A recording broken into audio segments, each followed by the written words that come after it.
Good morning students. बच्चे आजकल हम लेसन 6 द 3 ऑर्डर्स कर रहे हैं। इसका हम फर्स्ट पार्ट कर चुके हैं। आज हम इसका सेकंड पार्ट देखने जा रहे हैं। सबसे पहले हम ये 3 ऑर्डर्स में आपको याद तो है ना कि इसमें कौन कौन से वर्ग आते थे। जो फर्स्ट वर्ग था इसमें पादरी लोग आते थे, यानी क्लर्जी, प्रीस्ट, पोप, ये सब आते थे। और जो सेकंड वर्ग था इसमें नोबल्स आते थे। नोबल्स का मतलब लैंडलॉर्ड्स, बड़े बड़े जो जमींदार होते थे। और जो तीसरा वर्ग था इसमें कॉमन पीपल आते थे। ये देखो आपको सैड से दिख रहे हैं, ये कॉमन पीपल है, यानी किसान वगैरह है। इनकी शक्लें ही बता रही हैं कि इनका सोसाइटी में क्या सिचुएशन होगी। तो ये जो फर्स्ट 2 वर्ग थे ये काफ़ी सुखी थे।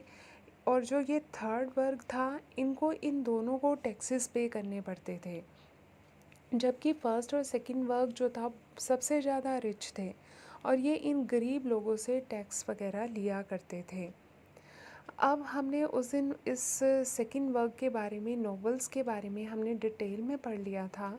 आज हम फर्स्ट ऑर्डर और थर्ड ऑर्डर के बारे में पढ़ेंगे।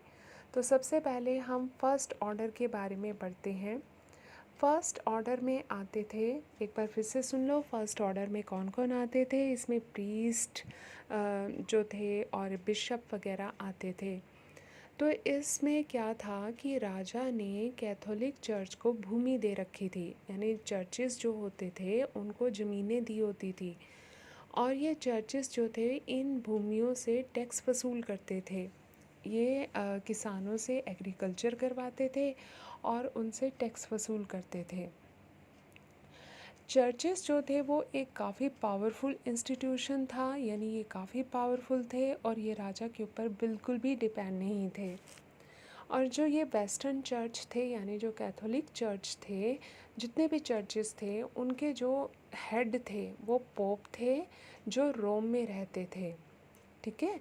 इसके बाद यूरोप में ईसाई समुदाय का मार्गदर्शन पादरी करते थे, यानी जो गांव-गांव में या शहरों में जो चर्चेस होते थे वहाँ पर लोगों को कौन गाइड करता था, वो पादरी करते थे, प्रीस्ट करते थे।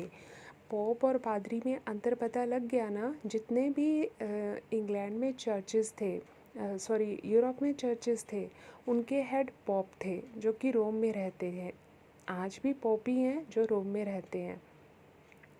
और जो चर्च का एक सिंगल चर्च का जो हेड होता था वो पादरी होते थे। ठीक है। अधिकतर गांव में चर्चेस होते थे जहां पादरियों का धर्म उपदेश सुनने के लिए लोग जो थे वो हर संडे को आते थे। पादरी जो था वो हर व्यक्ति नहीं बन सकता था। जैसे कि अगर कोई गरीब किसान है जिसके पास अपनी ज़मीन नहीं है और वो सोचे कि मैं प्रीस्ट बन जाऊं, तो वो नहीं बन सकता था। या जो फिज़िकली हैंडीकैप था, शारीरिक रूप से अपंग था, वो व्यक्ति जो था वो प्रीस्ट नहीं बन सकता था। और जब वो एक बार प्रीस्ट बन जाते थे तो वो शादी नहीं कर सकते थे। इसके बाद बिशप जो थे वो अमीर माने जाते थे। अब ये बिशप कौन थे? ये जो पादरी लोग, मतलब पादरी लोग थे जिनको कोई ना कोई पोजीशन मिल जाती थी राजा के यहाँ पर, वो रूलिंग करने में काम आते थे, हेल्प करते थे राजा की, उनको बिशप कहते थे। तो राजा की तरफ से उनको विशाल ज़मीनें और पैलेसेस मिलते थे, तो वो तो बहुत ही रिच थे।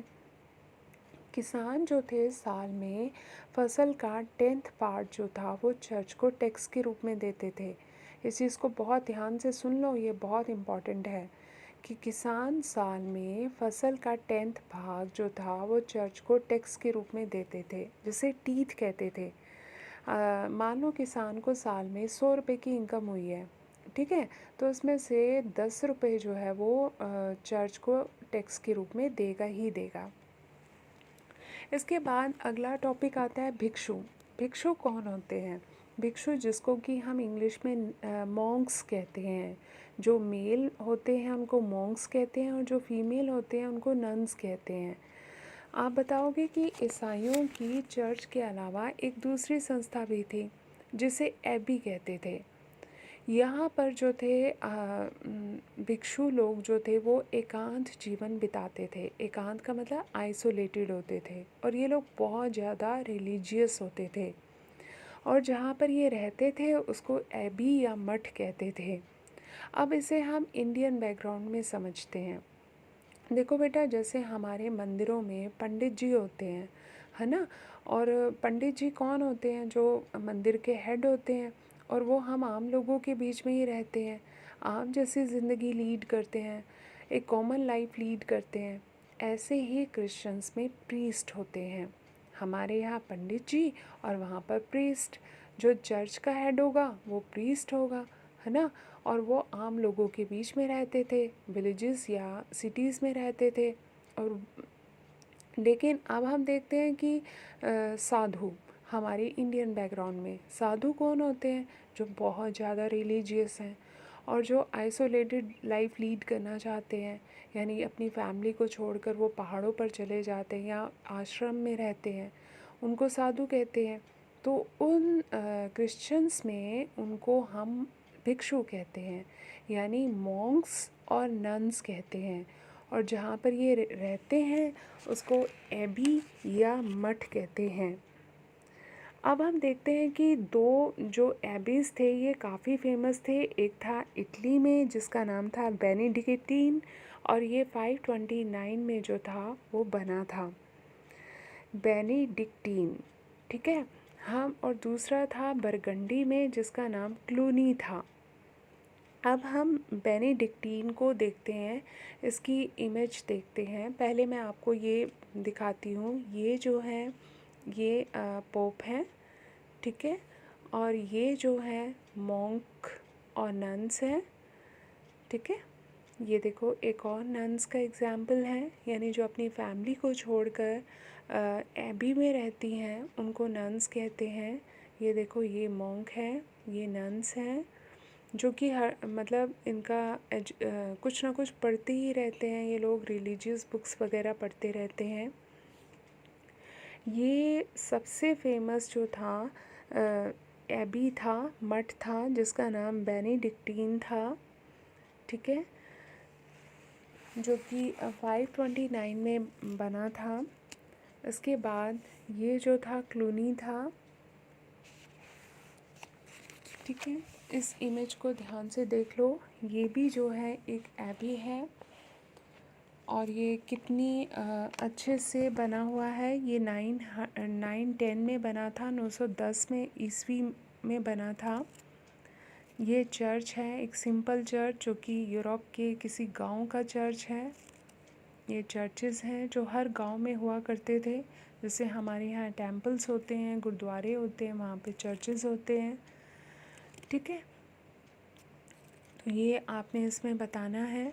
अब हम देखते हैं कि ये जो भिक्षु होते थे ये लाइफ कैसी लीड करते थे। आप बताओगे कि ये सारी ज़िंदगी एबी में ही बिताते थे। इनका मेन काम क्या था? प्रेयर करना, स्टडी करना, एग्रीकल्चर करना, फिज़िकल वर्क करना। इनको जो भी लैंड मिली थी तो ये अपना काम खुद किया करते थे। हर काम ये खुद किया करते थे। आदि शामिल थे। भिक्षु की ज़िंदगी स्त्री और पुरुष दोनों अपना सकते थे, यानी दोनों मेल फीमेल जो थे वो भिक्षु बन सकते थे। पुरुषों को मॉन्क्स कहते थे और स्त्रियों को नन्स कहते थे। कुछ एबी ऐसे भी थे जहाँ एक ही लिंग के लोग रह सकते थे, यानी ऐसा एबी जहाँ पर सिर्फ मेल रहेंगे, ठीक है, जहाँ सिर्फ मॉन्क्स रहेंगे। और कुछ एबी ऐसे थे जहाँ सिर्फ लेडीज़ रहती थी, यानी नन्स रहती थी। और पुरुष और महिलाओं की अलग अलग एबी हुआ करती थी और ये आपस में मैरिजेस नहीं कर सकते थे, भिक्षु भिक्षानी, क्योंकि वो साधु साध्वी बन गए हैं तो वो शादी नहीं करते थे। एक मठ में इनकी संख्या 10 से 20 तक होती थी। अगर छोटा मठ है या एबी है तो वहाँ पे सिर्फ 10 to 20 ही मॉन्क्स या नन्स रहते थे। लेकिन कभी कभी जो बहुत बड़े मठ होते थे वहाँ पर इनकी जो नंबर था वो 100 अबव भी पहुँच जाता था, ठीक है। जैसे कि ये अभी हमने दो देखे थे, बेनेडिक्टीन देखा था, है ना, क्लूरी देखा था, काफ़ी बड़े थे ये। तो यहाँ पर काफ़ी ज़्यादा संख्या में मॉन्क्स और नन्स रहते थे। अब हम देखते हैं कि चर्च और समाज यानी कि चर्च का सोसाइटी के ऊपर क्या इफ़ेक्ट पड़ा था। यूरोपवासी ईसाई बन गए थे। मेडिवल टाइम में जो हम 500 से 1500 ईस्वी पूर्व ले रहे हैं, इस टाइम यूरोप में क्रिश्चियनिटी काफ़ी हद तक फैल चुकी थी और काफ़ी यूरोपवासी जो थे वो क्रिश्चियंस बन गए थे। लेकिन उन्होंने अपने चमत्कार और रिवाजों से जुड़े जो भी अपने बिलीव्स थे उनको नहीं छोड़ा था। आगे हम देखते हैं कि 25 दिसंबर आप सभी को पता है कि ये हम क्रिसमस मनाते हैं। इस दिन जीसस क्राइस्ट का जन्म हुआ था। तो ये दिन जो था यूरोप में बहुत ही धूमधाम से मनाया जाता था। जैसे हमारे यहाँ दिवाली मनाते हैं, ऐसी क्रिश्चियंस में 25 दिसंबर मनाते हैं। तो ये 25 दिसंबर ने जो था पुरानी जो रोमन त्यौहार थे उससे पहले यहाँ पर रोमन फेस्टिवल्स मनाए जाते थे। 25 दिसंबर ने उसकी जगह ले ली थी। इसके अलावा क्रिश्चियंस में एक और इम्पॉर्टेंट फेस्टिवल मनाया जाता है जिसको हम ईस्टर कहते हैं। ईस्टर क्या है कि ईसा मसीह को जब क्रूस पे लटका दिया गया था तो उसके 5 दिन बाद वो पुनर्जीवित रीबर्थ हुआ था उनका। तो उस दिन को हम ईस्टर के रूप में मनाते हैं। इसकी कोई डेट तो फिक्स नहीं है, कभी ये अप्रैल के मंथ में वैसे आता है तो, लेकिन इसकी डेट आगे पीछे हो जाती है क्योंकि ये ल्यूनर कैलेंडर के बेस पर बनाया गया है, चंद्रमा की गति के अनुसार बनाया गया है। तो लेकिन उस टाइम रोम के लोग भी जो थे एक पुराना कोई त्यौहार मनाया करते थे क्योंकि पहले यहाँ पर रोमन सिविलाइजेशन थी। ये चैप्टर हमारे सिलेबस में से कट चुका है इसलिए हमने इसको पढ़ा नहीं है। लेकिन यूरोप में मेडिवल टाइम स्टार्ट होने से पहले यहाँ पर रोमन सिविलाइजेशन थी तो सारे फेस्टिवल्स उसी के ही मनाए जाते थे। लेकिन ड्यूरिंग द मेडिवल टाइम जब लोग क्रिश्चियंस बन गए थे तो उन्होंने रोमन फेस्टिवल्स को छोड़ दिया था और उसके स्थान पर ये क्रिसमस और ईस्टर का त्यौहार जो थे वो मनाने लग गए थे। और वैसे भी ईस्टर अप्रैल में मनाया जाता है। तो ये वही टाइम होता है कि जब यूरोप में लंबी सर्दी का अंत हो जाता है और स्प्रिंग सीज़न जो है वो आ जाता है। तो स्प्रिंग सीज़न के वेलकम के लिए मनाया जाता था। और इस ट्रेडिशन के अनुसार प्रत्येक गांव के लोग जो थे वो अपने गांव की भूमि का दौरा करते थे, यानी जहाँ पर भी वो जो भी उनका विलेज होता था उन दिनों में वो अपने विलेज जाया करते थे। तो इसके अलावा गांव के स्थान पर अब जो था विलेज ना कहकर उसको पैरिश कहने लग गए थे। किसान इस दिन खूब मौज मस्ती करते थे, वो कोई काम नहीं करते थे, छुट्टी मनाते थे और मौज मस्ती करते थे। और कई बार जो थे वो तीर्थ यात्रा यानी जो बड़े बड़े चर्चेज़ होते थे उनकी यात्रा करने के लिए भी वो चले जाते थे। ठीक है। इसके बाद अब हम देखते हैं थर्ड ऑर्डर यानी जो पीजेंट्स थे उनके हालात सबसे ख़राब थे। किसान जो थे इन दोनों वर्गों का यानी फर्स्ट ऑर्डर और सेकंड ऑर्डर यानी चर्चेस और लॉर्ड्स का, इनका जो था भरण पोषण करते थे, यानी उनके लिए ये काम करते थे, उन्हीं के लिए ये उपज को यानी प्रोडक्शन किया करते थे, टैक्सेस पे किया करते थे। तो ये दोनों ऑर्डर्स तो मज़े में थे और पिस कौन रहे थे? बेचारे किसान। हम देखते हैं कि किसान दो प्रकार के थे। एक थे स्वतंत्र किसान जिनको हम फ्री पीजेंट्स कहते थे और दूसरे थे कृषि दास यानी इनको हम सर्व्स कहते हैं। तो ये जो स्वतंत्र किसान थे हम देखते हैं कि ये किस हद तक फ्री थे भी कि नहीं थे। तो ये जो स्वतंत्र किसान थे ये इनके पास अपनी ज़मीन होती थी, लेकिन इनको लॉर्ड की ज़मीन पर भी जो था एग्रीकल्चर करना पड़ता था। यानी कि ये लॉर्ड की ज़मीन जो थे वो किराए में लेते थे और उसके ऊपर कृषि किया करते थे। एक तरीके से वो ज़मीन साल के लिए जो भी था उनको किराए पे लॉट्स दे देते थे और वो उसके ऊपर एग्रीकल्चर किया करते थे। और वो इसके बदले में उसको लॉर्ड को जो था वो किराया भी देते थे और टैक्स भी देते थे। और इसके अलावा वो क्या करते थे, साल में कम से कम 40 दिन जो थे वो अपनी मिलिट्री सर्विसेज भी देते थे। यानी जो किसान थे वो 40 दिन साल में सामंत के लिए यानी लैंडलॉर्ड के लिए लड़ाई भी लड़ने के लिए जाया करते थे। इसके बाद जो लॉर्ड की ज़मीन थी उसमें किसान के जो फैमिली होती थी उसको 3 या इससे अधिक दिन जो था वो उसकी घरों में या उसकी ज़मीनों पर काम करना पड़ता था। इसके अलावा उन्हें और भी काम दिए जा सकते थे, जैसे कि गांव में गड्ढों को खुदवाना, लकड़ी इकट्ठी करना, रोड्स बनवाना, किसी बिल्डिंग को रिपेयर करना है, बाड़ बनाना, खेतों के चारों ओर जो घेरा बनाया जाता है उसको बाड़ बनाना कहते हैं। ये सब काम जो थे वो किया करते थे और इसके बदले में इनको कोई भी जो थी लेबर नहीं मिलता था, कोई भी मज़दूरी नहीं मिलती थी। उनको ये काम करना है तो करना है और वो भी बिना किसी सैलरी के।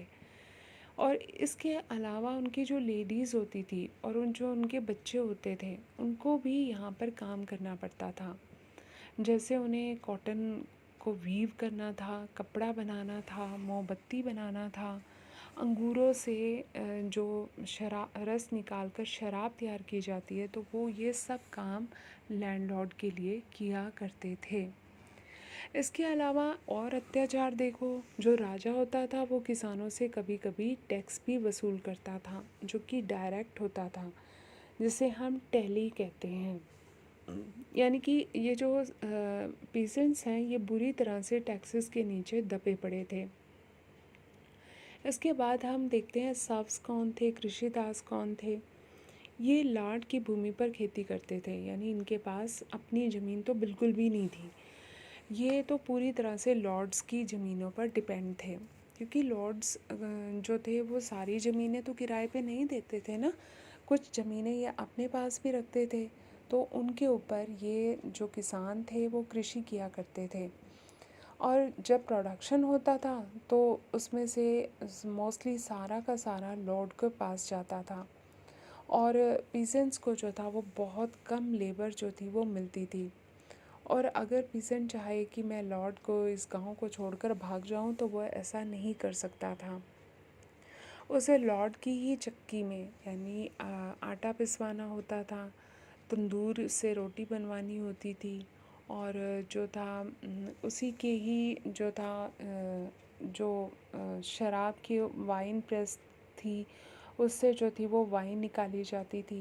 यानी कि वही उसी उन्हीं को ही सारा काम करना पड़ता था। और वो सबसे बड़ी बात कि वो लॉर्ड की मर्ज़ी के बिना शादी भी नहीं कर सकता था। उसे जो था लॉर्ड ही तय करता था कि उसे किससे शादी करनी है। देखो कितनी ज़बरदस्ती है। और साथ में अगर वो अपनी पसंद से शादी करना भी चाहता था तो लॉर्ड उसे ब्लेसिंग्स तो दे देता था, लेकिन बदले में उससे पेमेंट लेता था। ठीक है, यानी वो अपनी लाइफ लीड करने के लिए तो बिल्कुल आज़ाद थे ही नहीं। इसी टाइम हम रोमन स्लेव्स की हालात देखते हैं कि इससे पहले जो रोमन सिविलाइजेशन थी वहाँ पर जो स्लेव्स थे उनकी हालत ख़राब थी या जो ये फ्रांस के पादरी थे इनकी हालत ख़राब थी। हम देखेंगे कि जो रोम के दास थे उनकी लाइफ तो इससे भी ज़्यादा ख़राब थी। उन्हें कई कई घंटे यानी अगर 24 घंटे का दिन है तो 18-18 19-19 घंटे उन्हें काम करना पड़ता था। उन्हें चेन्स में बांध कर रखा जाता था। ठीक है, उन्हें चेन्स में रखा जाता था ताकि वो भाग ना सकें। इवन जब वो सो रहे होते थे तब भी उनकी बेड़ियों को खोला नहीं जाता था और उन्हें अधिक से अधिक बच्चे पैदा करने के लिए मजबूर किया जाता था। क्यों किया जाता था? ताकि वो ये चाहते थे कि ये भी बच्चे इनके बड़े होकर उनके दास बने। ठीक है, इसमें हम दासों की जो है ये हालत देख लेते हैं। ये देखो, ये जो है एक स्वतंत्र किसान है। ठीक है, ये स्वतंत्र किसान है। ये देखो, ये स्लेव्स हैं जो लैंडलॉर्ड की ज़मीन पर काम कर रहे हैं। ये भी देखो, ये स्लेव्स हैं जो लैंडलॉर्ड की ज़मीन पर काम कर रहे हैं। ये रोमन स्लेव्स हैं जिनकी हालत काफ़ी ख़राब है। इन्हें जो था अफ्रीका से और अमेरिका से पकड़ कर लाया जाता था और शिप्स में इनको रखा जाता था और इनको जो था चेन से बांध दिया जाता था और अगर ये भागने की कोशिश करते थे तो इन्हें मार दिया जाता था। देखो ये इनको जंजीरों में बांध कर यूरोप से पकड़ पकड़ कर ला रहे हैं और इनको बेच दिया जाता था। देखो कितनी हालात इनके ख़राब है, जानवरों से भी ख़राब इनके हालात थे, है ना। तो ये देखो इनको कैसे पकड़ के लाया जा रहा है। इसके बाद अब हम देखते हैं कि इंग्लैंड जो था वो कैसे इस्टेब्लिश हुआ था।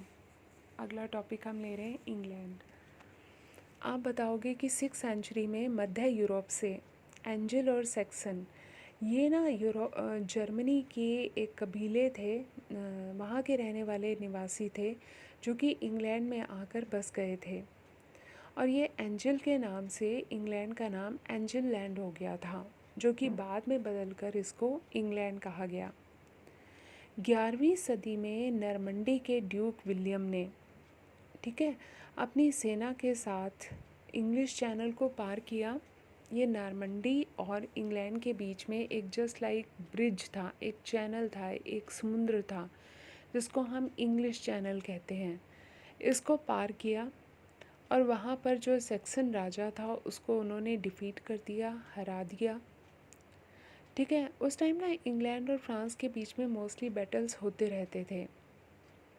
तो इसने जब ड्यूक विलियम ने इंग्लैंड को एंजल लैंड को हरा दिया तो उन्होंने भूमि का नाम जो था करवाया और इसके नक्शे बनवाए और 180 जो थे वो नॉबल्स के बीच में, लार्डों के बीच में इनको बांट दिया गया। यही लार्ड जो थे वो राजा के प्रमुख काश्तकार यानी टेनेंट्स बन गए थे।